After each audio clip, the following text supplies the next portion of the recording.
America must win this war.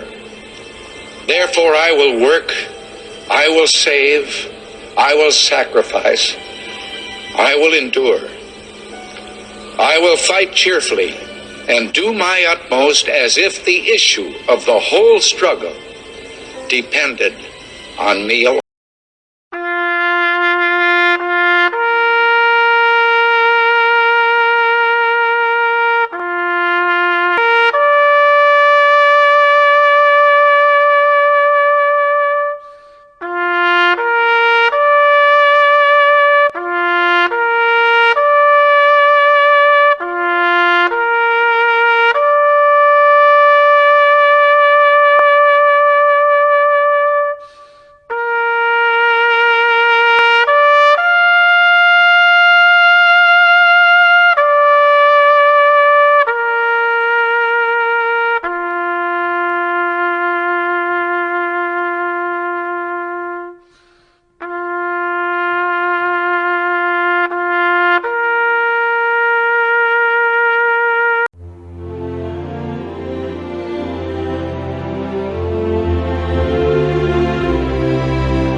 For this freedom at times has been high, but we have never been unwilling to pay that price.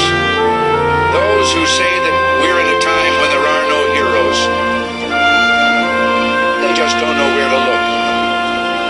The sloping hills of Arlington National Cemetery, with its row upon row of simple white markers bearing crosses or stars of David, they add up to only a tiny fraction of the price that has been paid for our freedom. Each one of those markers is a monument to the kind of hero I spoke of earlier. Their lives ended in places called Belleau Wood, the Argonne, Omaha Beach, Salerno, and halfway around the world on Guadalcanal, Tarawa, Pork Chop Hill, the Chosin Reservoir, and in 100 rice paddies and jungles of a place called Vietnam. Under one such marker,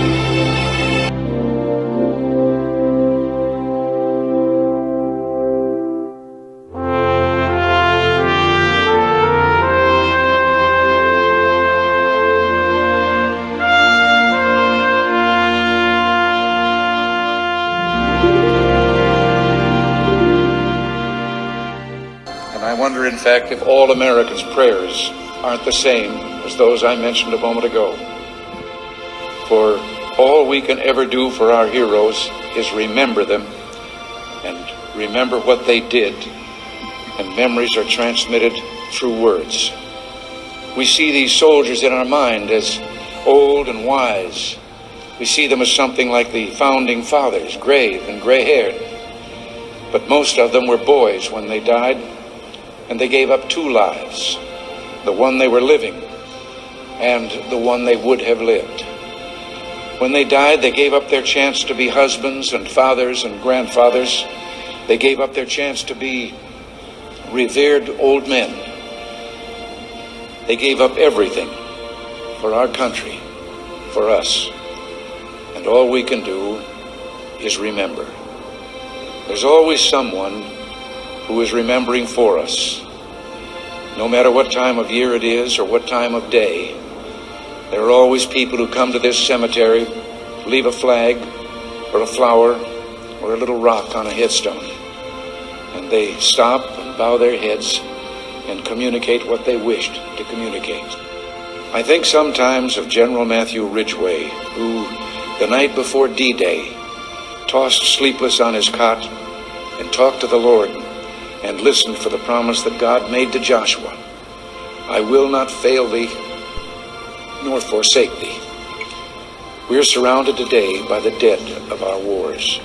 We owe them a debt we can never repay. All we can do is remember them and what they did and why they had to be brave for us. All we can do is try to see that other young men never have to join them. Today, as never before, we must pledge to remember the things that will continue the peace. Today, as never before, we must pray for God's help in broadening and deepening the peace we enjoy. Let us pray for freedom and justice and a more stable world. And let us make a compact today with the dead, a promise in the words for which General Ridgway listened: I will not fail thee nor forsake thee.